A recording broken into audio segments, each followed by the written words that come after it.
Agent, get ready. Duel starts in 10 seconds. So you might be wondering why there is a spooky, extremely pale, ghost-like Agent 47 sitting next to my Agent 47 here. And the answer to that question is because this is a brand new multiplayer, like yes, actual legitimate multiplayer mode coming to Hitman 2 called Ghost Mode. It is a beta launch thing that is going to be in beta when the game launches next month. But it's really fascinating to me because I feel like multiplayer in Hitman has been a thing that people have speculated about for a long time, especially with Hitman 2016. Like the idea of a legitimate, truly multiplayer thing that's not like some side sniper mission thing, but like an actual honest to goodness thing with Hitman gameplay in it. So that's what this is. And if you're like me, you have a lot of questions about what you're looking at here and how exactly this works. Because in Hitman, the game is so about stealth and about like preventing chaos from brewing. I think the question that you might immediately have is how does that work in a multiplayer environment? So how this works is you and another player are both dropped into, the way they've been describing it is separate universes. So me and this ghost hitman who I'm playing against are not in these, we're in two separate instances of the same world with the same target and the same items in the world. They make a lot of interesting concessions, like all the doors in the level are unlocked. But yeah, you're basically independently racing each other to take out randomized contracts, almost sort of like contract mode style, although in this build, the target that you're taking out is the same dude. He just gets randomly spawned in a different location. So you'll see me attempt to kill the same guy about 1 billion times over the course of this session here. But there's a few things that make it not just two people playing Hitman at the same time. One of those things are these things called ghost crates, that green box that you just saw me pull something out of. The way ghost crates work is they're scattered throughout the level and visible in instinct mode are these green item crates that have 3 randomized items, and the pool of items that they pull from, as far as I can tell, is just every item in Hitman. So you could find a fire poker or like a high-powered like sniper rifle. You could find anything. You could find costumes and outfits. It's truly randomized, and the interesting thing about these ghost crates is that they are one of the few things that is persistent between you and your opponent's session. So if I get to a ghost crate first and I take out like a Siegler sniper rifle, when my opponent gets to the crate, there's only going to be 2 items left. You can only take 1 of the 3, by the way. That's how that works. But this is a really, like, it's a really fascinating, weird mode. Oh, another thing I should mention. They're experimenting with items in this. And again, this is still in beta, right? But one of the items that they had in this build that we got to play is part of what they're calling these reality bending items. So you might have noticed in my inventory earlier, there's something called a ghost coin. And what that does is by tossing the ghost coin, you're actually throwing the coin not just in your universe, but into your opponent's instance of the game. So like, let's say, as is very often the case in this mode, me and my opponent were both closing in on a target. We were both in cover, both hiding behind a wall, both trying to sneak up and kill this dude. If I threw a ghost coin, that target, or maybe, let's say, the example they use is like someone who has a bodyguard.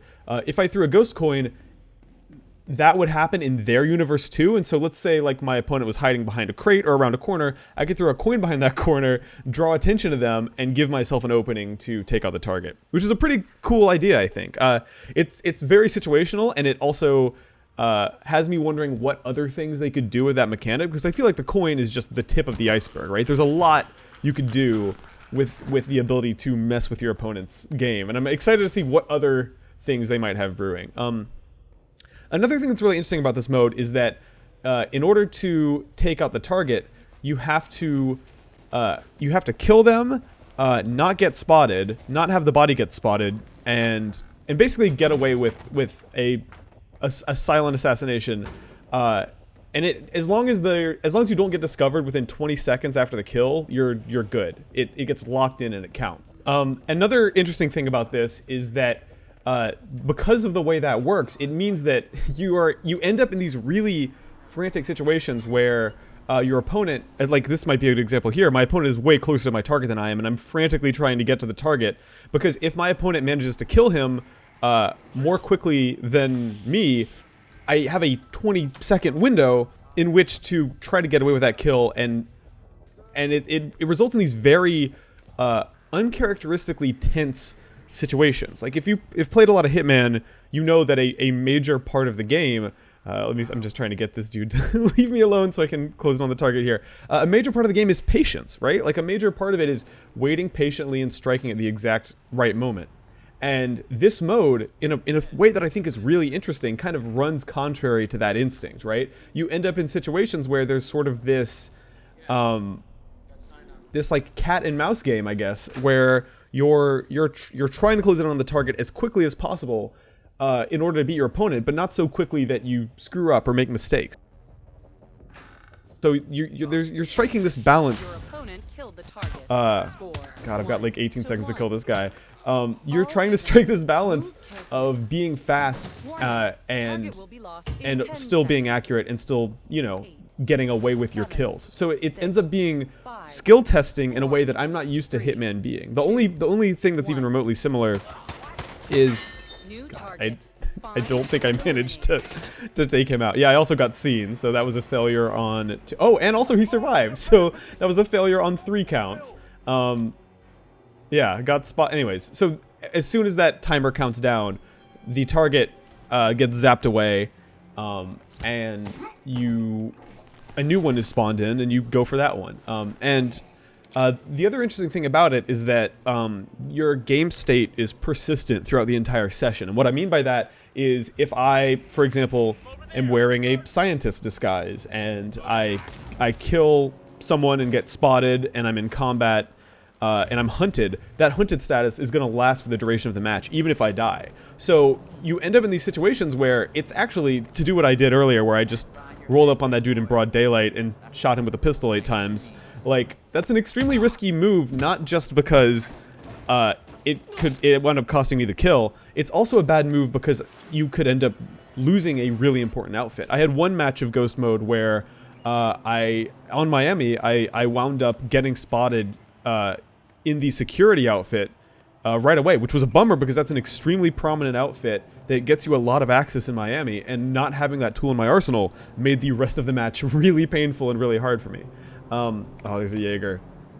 Yeah, I'm really fascinated by this mode. They're saying that at launch it's going to be just Miami, and they're going to do kind of the traditional Hitman-y content rollout, where at first it'll be this stage, almost like Elusive Targets, I think, where they've said that they will roll this out into other Hitman 2 stages over the course of the game's like post-launch content rollout. And also, I love this, they said that they're going to be adding Ghost Mode to Hitman 2016 levels. So that I'm particularly excited for, because those stages I know like the back of my hand at this point, and the idea of doing actual, real, honest-to-goodness, like, competitive Hitman multiplayer on a stage like Paris or Sapienza is like extremely exciting to me. That sounds like a really good time. I remember, so in this moment is particularly upsetting because I've got this incredible weapon and a disguise that I absolutely cannot walk around using. It's also interesting because you end up in these situations where, because the targets are randomized, you might not know their exact path, right? So in this case, I'm sort of in a tricky position where I can either post up on this rooftop, hope that he ends up wandering out in broad daylight, and then wait to assassinate him, or, I mean, that's a risky move, right? Because as you can see on my minimap, my opponent is getting closer and closer and closer to the target on foot. So I was like hoping I can see him through the window, but I don't think it's gonna work out that way in this run. Yeah, it's just a really interesting mode that is like, it adds these complications, both in the Hitman sense and in the literal sense, that change the way you play the game pretty drastically. And I like that a lot. I like taking the existing Hitman 2016 gameplay, which is largely as you remember it from 2 years ago in this game. Taking that and doing something interesting and weird with it, like this mode, and this kill is just a lost cause at this point. There's no way I'm getting him in time. 13 seconds. I love that idea. Like, it takes Hitman and makes you do, makes you play it really differently. This is not going to work ever. I don't know. Maybe you can shoot through that tarp. I doubt it though. I love that, by the way, that the target in this is just the same, like, fedora, dressy dude over and over. Alright, so there's the Moses Lee disguise, so I'm disguised as a driver, which still doesn't mean that I can walk around with a sniper rifle on my back. I don't think. God, maybe the move is to grab the flamingo outfit. I immediately compromised this driver's outfit, so I'll switch to the scientist outfit I had earlier. It's tough because you also end up like this is a problem I've never had in Hitman before, where I'm like, man, I've got this incredible. You end up with these really hyper powerful late game Hitman tools and weapons in situations and in locales where you might not normally have them.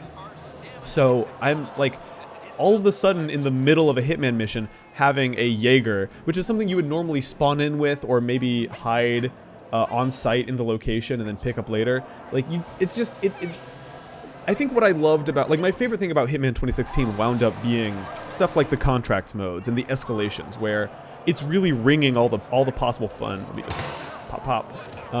Wringing all the possible fun out of a map. Did I get away with that? Let's see if I get a point for that. See, this says hunted, so it's a bad sign. No, I got a point. Yeah, it was an unnoticed ballistic kill. I don't know how I pulled that off, but I pulled that off. Yeah, it just kind of, I think this opens up a really interesting Pandora's box of potential Hitman modes and encounters that are going to change the way I think about a game that I already am very intimately familiar with and love a lot. And I love that they also take advantage. I love being a scientist sneaking through the concession area. I love that they take advantage of the new picture-in-picture functionality in this game to kind of immediately give you a sense of where the new target is spawned in. I wonder if it would be a good. I'm thinking about this now. Like, if you kill a dude and then escape into the crowd, that's another thing that once I get this game, I'm really excited to sink my teeth into, is like the crowd mechanic, because that's one major new thing that wasn't in Hitman 2016. Oh my god! Oh my god! Okay, so what just happened there was, in my eagerness to be the first one to get the kill, I took out the target. My opponent smartly took out the security guy because I was just noisily choking this dude to death. And then the security guy in my instance of the game saw me do it, turned around, and I did not get that kill, I don't believe. Yeah. Another important thing that I can't believe hasn't been mentioned yet, and we're tied now 2-2. It's the first person to get 5 points. An interesting thing about it is that if you kill, not knock out, but kill a non-target, you know how like in traditional Hitman, non-target kills are penalized in a point sense at the end of your mission ranking. In this mode, non-target kills actually make you lose an entire point towards that final tally of 5. So it's extremely disadvantageous and risky to just cold-blooded kill people who aren't the target, which I think is a really interesting thing. If you're the type of person who plays Hitman a little bit sloppy and doesn't really care about killing non-targets or innocent bystanders, you're gonna have to change how you play the game a little bit. Let's see if I get this dude. Your opponent killed the target. Score 2 okay. 3. We'll just snap the neck real quick. So me and my opponent both killed the target that time. Target will be lost in 10 seconds. 8, 7. Target eliminated. Yeah, and crucially, if you and your opponent both manage to kill the target within 20 seconds of each other and neither of you gets caught, you both get a point. But whoever killed the target first gets the point first. So I would imagine, let's say it was a draw, right? God, we are really neck and neck here. If it was like a draw and it was 4-4, I imagine how that would work, and it didn't happen in any of my games. Whoever killed the target first, and the time to unnoticed kill ticks down, like, whoever gets that kill first gets the point, which ends the match, which they end up winning. I don't think you can get a draw, but maybe there's some situation I'm like not thinking of here. Alrighty. This is an interesting one because me and my opponent are both really kind of neck and neck, like closing in on this dude. And my technique here, you'll notice, is to just go for it in broad daylight and hope I get away with it. And again, that's kind of the thing that I like most about this, is that I don't play Hitman like this normally. I'm normally patient and risk averse and constantly scouting every environment to make sure there's nobody around, constantly glancing at the minimap. But there's this added pressure now of like, I have to kill this guy before my opponent does. And I don't know. That's a mechanical wrench thrown into the Hitman formula that I think is additive.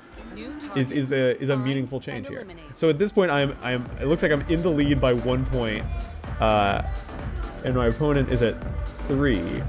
Let's see what happens here.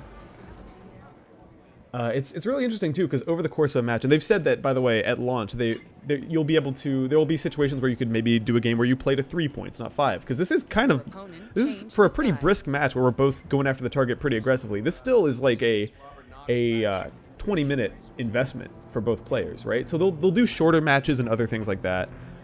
You hate to see that. There must have been a weapon, because this ghost crate's already been hit, and there were only 2 of the 3 items left, and they were both disguises, so I'm assuming my opponent got some sort of weapon there. But yeah, there are going to be tweaks of this formula, and I'm curious and excited to see, for instance, what other ghost items they might add. You know, like, is the ghost coin the beginning of some other greater thing, like a noise? I don't know. I'm just curious. I'm sure they've thought about this. I'm sure that IO has been wanting multiplayer Hitman to be a thing just as long, if not longer, as all of us have. So I don't know. I'm excited to see how they build this up and where they go with it. All right, here we go. Here we go. Take the garrote. Yeah, it ends up being it's kind of the most tense Hitman experience I've ever had. Not just because of the time pressure that is added by having an opponent, but also because you can't really pause time the way you're used to. And what I mean by that is that when you pull up your inventory, the game no longer pauses, right? Because it has to keep going, because there are at least some shared elements between your world and your opponent's world. Similarly, a major change, and you might have noticed this in my 50 minutes of Columbia single-player gameplay that I posted. So there was me costing myself a point for no reason. I was trying to choke him out. I forgot I had the garrote selected, so give me a pass for that.